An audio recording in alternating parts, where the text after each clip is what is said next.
I've learned.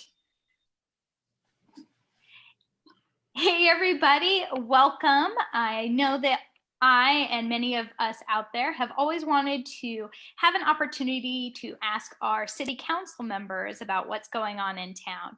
And we are giving you that opportunity today. With us, we have Mr. Wes Speake, the city council representative for District 5 in Corona. Welcome, Wes. Well, thank you, Michelle. Thank you, thank you, Diana. Thank you. This is great, Diana. This is I think the second time I've spoke to you guys, a little different being on Zoom, but hey, this is the norm, right? Yeah, it's our in-person meetings, definitely, but soon, someday. Absolutely. Yeah, it won't be too long. Well, I hope everybody has grabbed their lunch. I know that we've got ours. So, Diana, why don't we start with you? What did you bring today? Well, I ate it all, so I'm not going to show you my empty box that I got from Pokey Cat, but I love that place. It's over in Dos Lagos, and they have these great poke bowls. They're really good. It's a small business. A young lady owns it. She was in the military, and her mom helps her in the store, and I know that they do a great job over there. So if you guys are craving a poke bowl, check them out. And what a fun name, Poke Cat. It just kind of makes me laugh because cats like fish, Anyway, Wes, what did you bring today? Today, actually, I was able to go to Divine Express. It's a new restaurant that's located at Metro at Maine. They do have an amazing Mediterranean restaurant that's in the Crossings. If you haven't tried it, it is amazing. Their hummus is one of the best I've ever tasted, and so I always get my kind of go-to is always their chicken shawarma and hummus, and that's what I'm eating today. Oh man, I love me some Mediterranean food for sure. Stuffed grape leaves all day long. Yep. I actually don't have food yet. Today is my daughter's birthday, and per her request, we will be having Red Robin a little bit later. So I have brought coffee. Lunch. Yes, coffee for lunch because I need to hold myself over until we have an early dinner. So awesome. So Wes, tell us a little bit about yourself. Like what got you into city council? Tell us all about Wes. Well, let's see. First, I'll start with where District 5 is. So the city council or the public voted in 2016 to divide the city into 5 districts. The 5th district consists of South Corona, Eagle Glen, and Dos Lagos. I was elected in 2018 along with District Jim Steiner in District 4. And District 4 is basically the other side of South Corona. Going to the west, basically think of Main Street, and then going out to the Green River area. And then District 1 is represented by Jackie Casillas. Jackie represents the 1st district, which is basically the east side of Magnolia, and then as it goes out to the McKinley area. So what got me in politics? I think it's funny. I keep saying I'm not a politician, but I've been on the city council for 18 months, so I don't think I can say that anymore. I never, really expected myself to be in politics. And I do work my day job. I'm an environmental consultant. I do surveys for endangered species, and I work a lot with developers and utilities and some other government agencies. So I never thought I'd be someone that would actually have to weigh in on some of these projects or some of these this work that I've done over the years. I've lived in Corona since I was 12 years old. I'll give you a hint of how old I am. I moved here in 1980. And we moved basically Taylor and Ontario. So at that time, everything above Ontario was oranges, and came from Garden Grove, a very flat, populated place, and came to Corona. It was on a giant hill. Wasn't super happy about that as a kid, having to drive my bike around, and great going downhill, but not a great time coming back up. But I fell in love with the place. The smells of citrus, and then a lot of that's gone. There's still some places, and maybe I'll do that here in the late summer again, when we get another bloom, kind of tell you where to go so you can get that smell. Fell in love with the history. Corona has fantastic history. I'm also, my other volunteer job, I'm president of the Corona Historic Preservation Society, and got involved basically like that. And folks asking me about, hey, what do you think about this? And what do you think about that? And I thought, boy, I think I could actually make some change and do some things. And with my focus being, traffic and historic preservation and land use planning, I thought I could bring a different perspective to the council. I'm currently the only person on the council that has private business experience. And we're all a little different. We all bring something different. And I think with that private business experience and with true love of Corona and kind of where we've been, and I'd hope to shape where we're going. That's really awesome. I was just thinking before we got on here, Wes really knows like everything about Corona, like its whole history. And now it makes way more sense. I didn't realize you were the president of the Historic Preservation Society. So that's, it all has come together for me. I wish I could say I know everything, but there's a lot of really, really smart people, really people that study this stuff. And I'm continuously, that's the one great thing about history. Every time you turn around, there's something new to find. Yeah, that's really cool. I think you came into one of my open houses and you're like, this is like one of the first developments in Corona. And yes. That's awesome. I just learned something today. Yeah. That was your Todd Ranch property, right? Yeah, it was Todd Ranch. Yeah. Yes. I always tell people, I love the trivia part of that. So you drive around town and you see these monuments that say Todd Ranch, and then you see this, pine tree, this kind of abstract pine tree. And I ask people, well, why do you think there's a pine tree there? And then they have no idea. And I tell them, well, it's because it used to be, that's where you came for your Christmas tree. It was a Christmas tree farm. Very cool. Yeah. Oh, we can't hear you, Diana. Oh, there you are. Now I can hear you. Yeah. I'm also having a monster, which is, headquartered here in Corona. Yeah, that's true. Very cool. Supporting local businesses. I love it. Absolutely. Every day. So I know that traffic is a big focus for you. Any fun projects you can share with us today?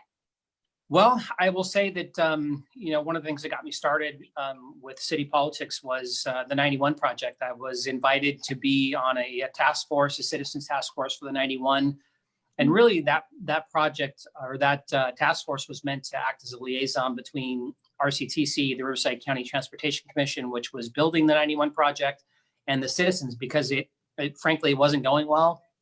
There was a lot of conflict in not only the construction but the planning. So I was able to, and with a group of about 20 other really fantastic people, get involved in that process and help. At least I think improve it a little bit. I mean, I think the 91 project, though, added capacity, really wasn't a great thing for Corona, because really it was, it was a $2 billion project done for $1.4 billion. And that's with a B. So when you cut out, $600 million worth of stuff out of a project, it tends not to function like it should. And that's kind of where we are. So one of the good things is that we're going to be RCTC, and being on the city council, we get to nominate a person to be a representative for the city on RCTC. And my colleagues asked me to fill that role. So I'm happy to be, in the trenches to try and get improvements for Corona. And one of the things that got forward as a potential project was an auxiliary lane between Green River and the 241 on the westbound side. And that was great. Technically brought forward by a group of residents. An ex-city engineer, Ned Ibrahim, come up with this great plan. And then the Greater Corona Traffic Alliance, it's a Facebook page. And, I was asked to join, and with a really great group of people, Michelle Wentworth and Amy Kenny and Matt Olson, kind of got together and really grassroots effort, pitched this to local elected officials, pitched it to RCTC. And, a year and a half later, we're going to be going to construction at the end of this, in the next few months. Wow, that's so it's, almost $40 million project. And in government, to spend $40 million out of cycle, and that's not planned and not been, in the queue for, 10 or 15 or 20 years is just unheard of. In fact, some of my colleagues in other parts of the county have been waiting for projects for 25 years, and they can't get a project built. So having our project kind of step in front is a good thing. This will add, I think will help a lot on the westbound side in the mornings. And then there's 3 other projects that are being programmed right now. One is the 15 north to the 91 west toll connector. That project will go to construction beginning of next year, and that will basically take people off of the 91, the general purpose lanes, and get them into the toll lane so they can, not have to weave in and out. And then the 9171 project, which is on the eastbound side, connecting the 91 to the 71. So getting those people that typically in the afternoons kind of gum up Green River and those areas, that'll pull people off the freeway a little faster, create a little more room there.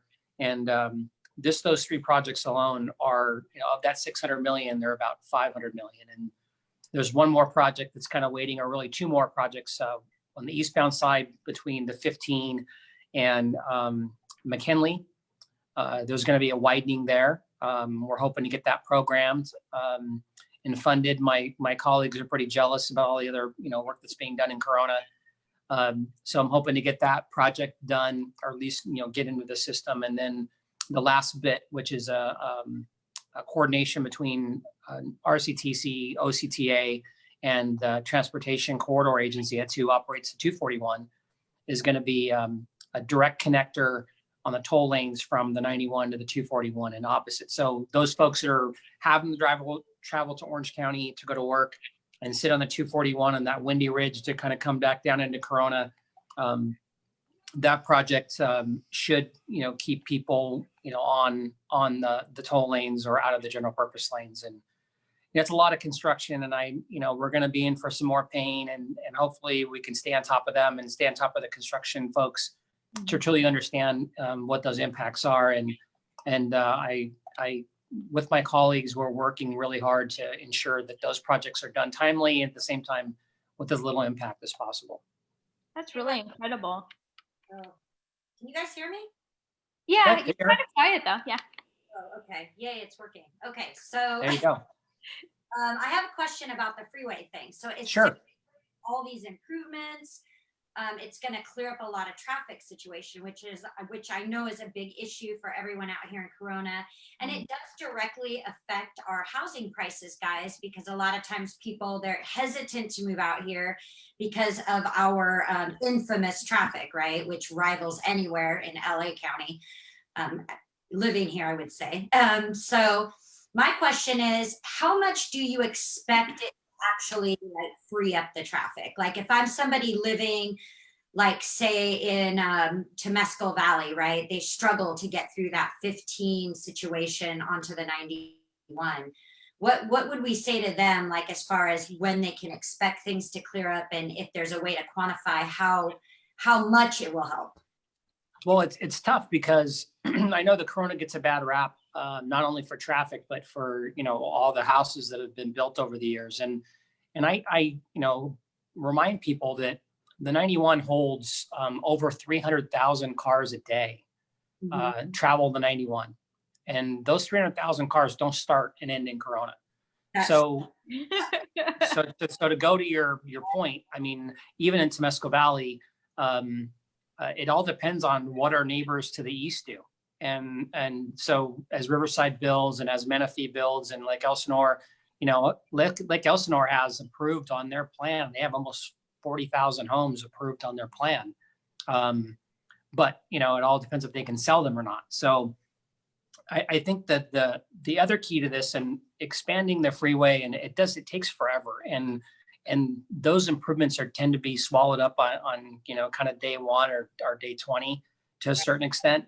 That's why one of the things that I'm trying to push with the Western Region Council of Governments is a real basically work attracting plan, attracting jobs to the Inland Empire.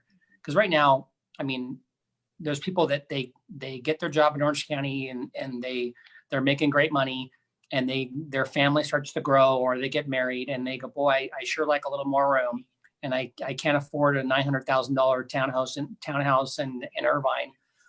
But boy, I could buy, something that's 5 or 6 or 700,000 in Corona that, I can stretch out, and, or even better, I could buy, or even cheaper, I can go out, to Lake Elsinore and buy something for $300,000 or $400,000.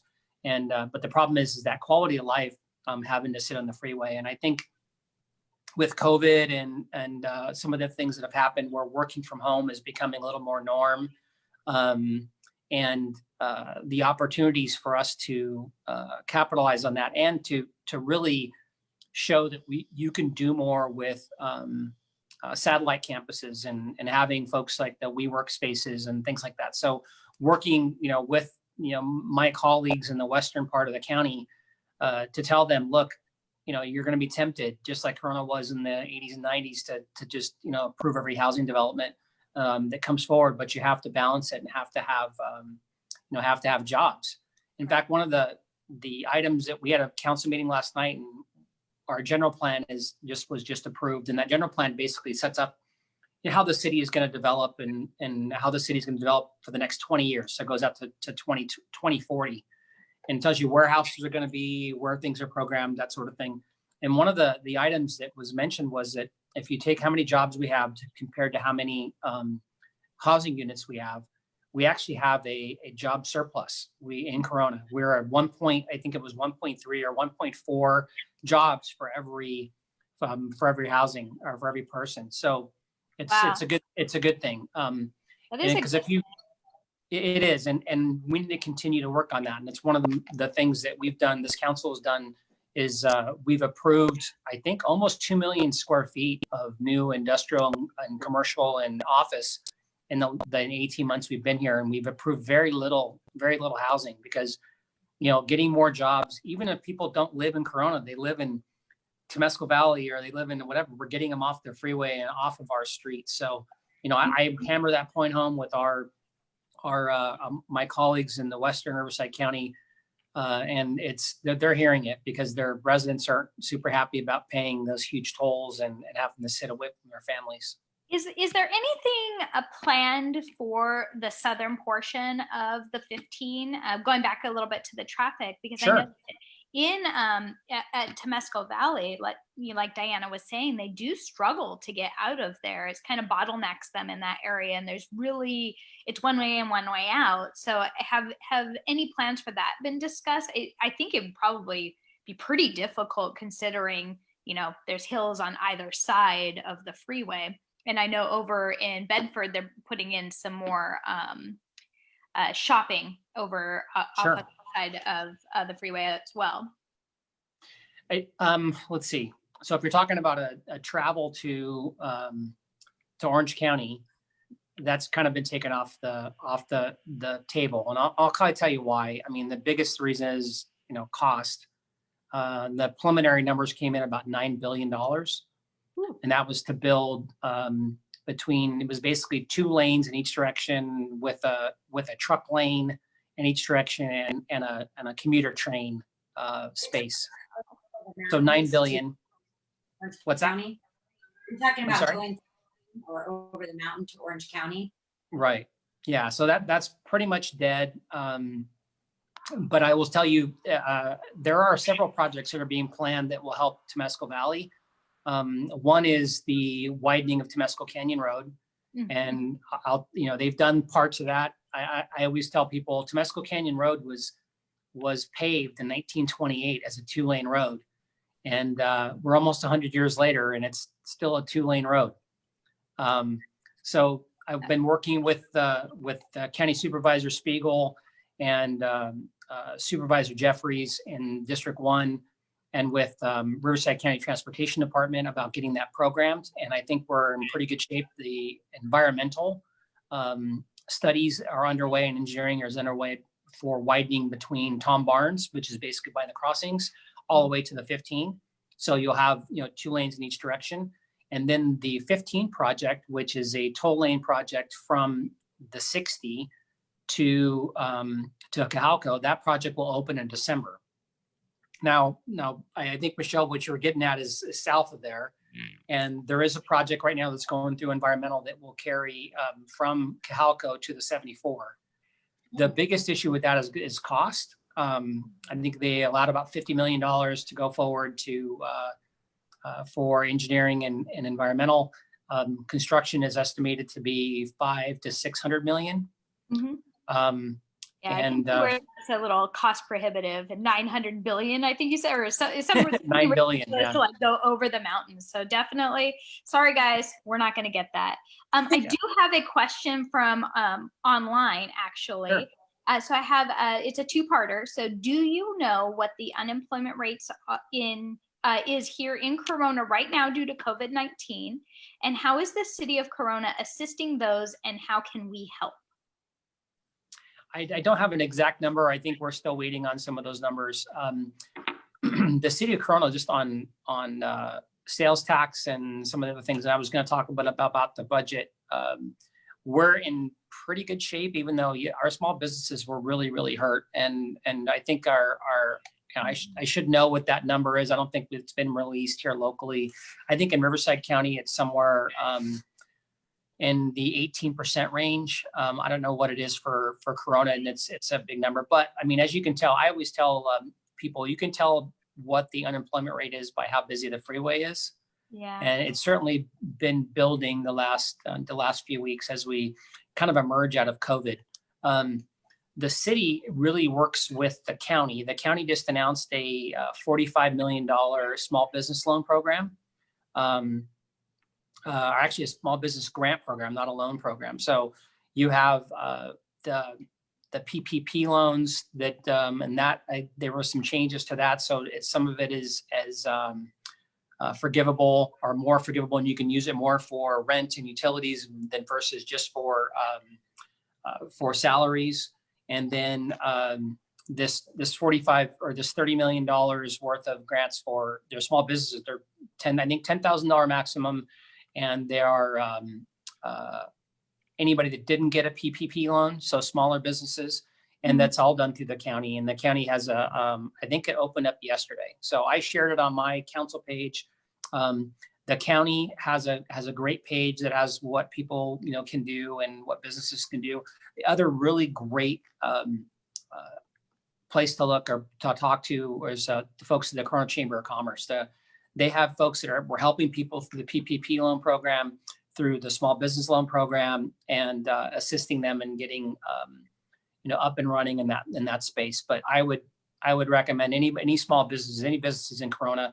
The chamber website has a tremendous amount of resources and places to go that you can get information on this grant that County of Riverside is giving out on the Chamber of Commerce site, or where would a small business get that info?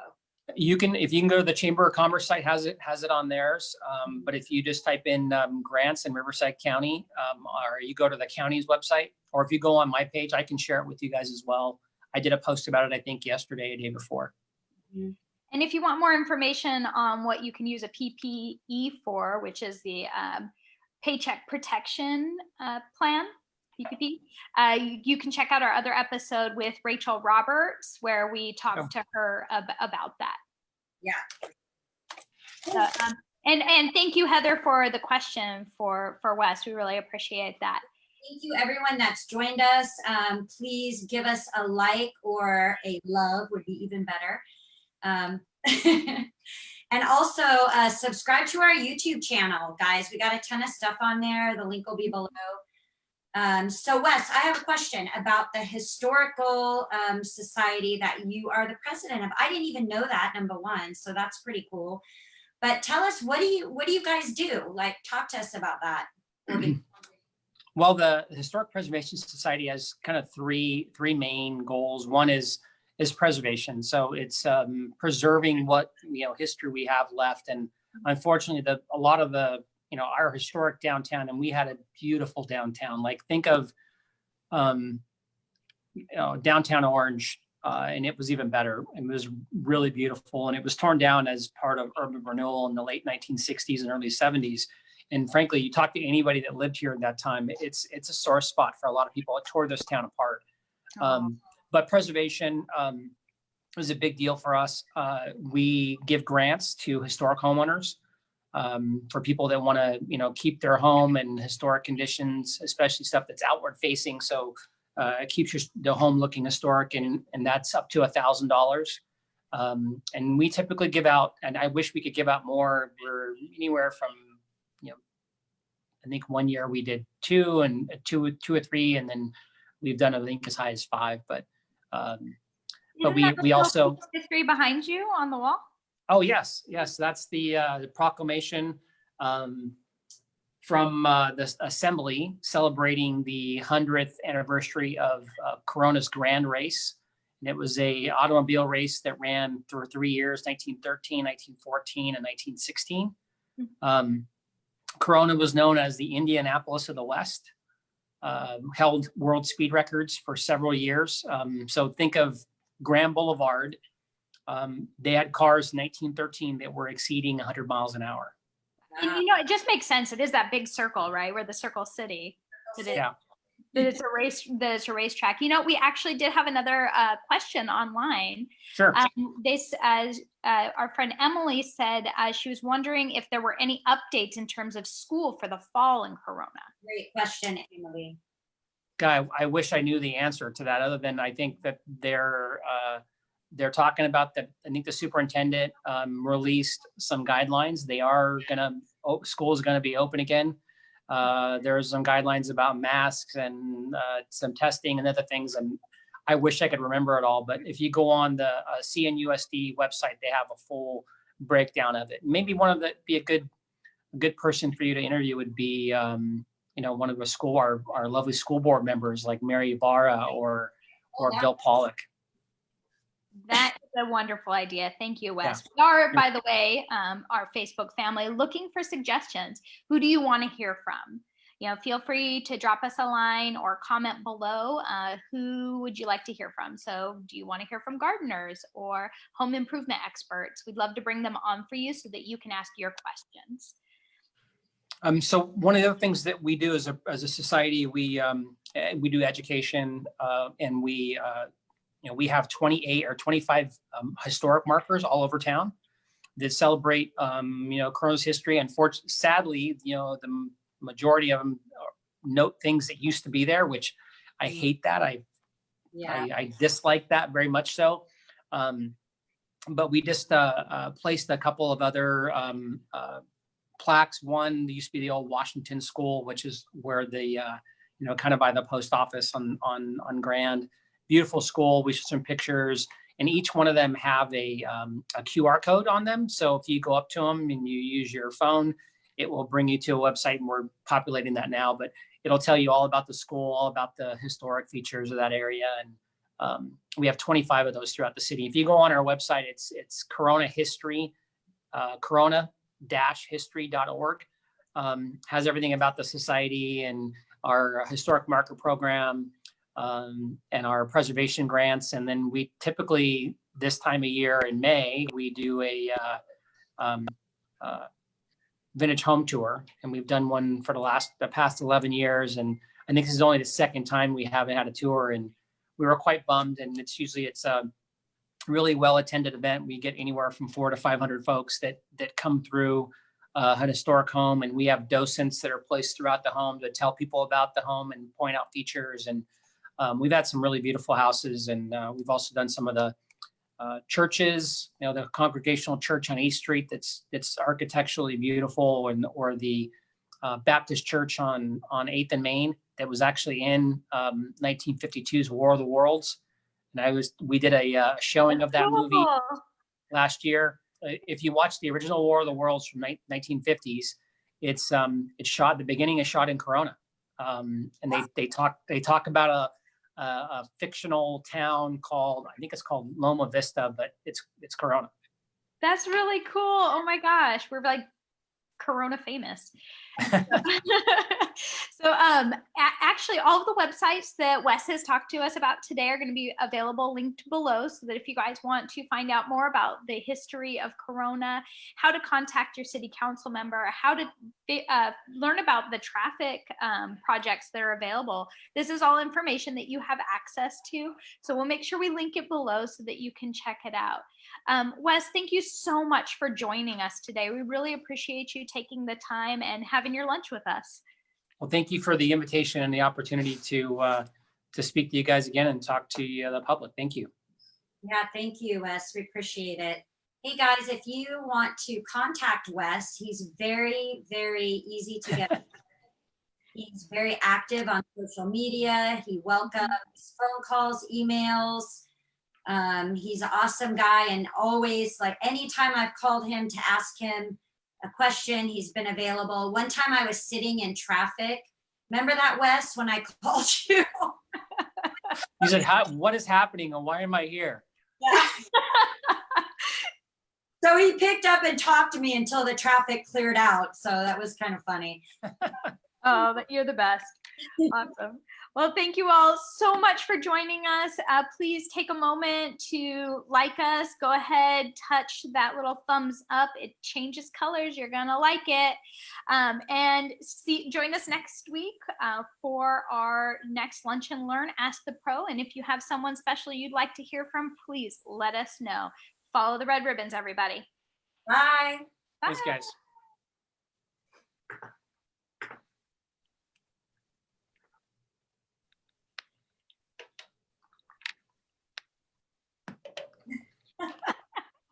I didn't even get a chance to talk about the budget or anything. We just talked about traffic and history.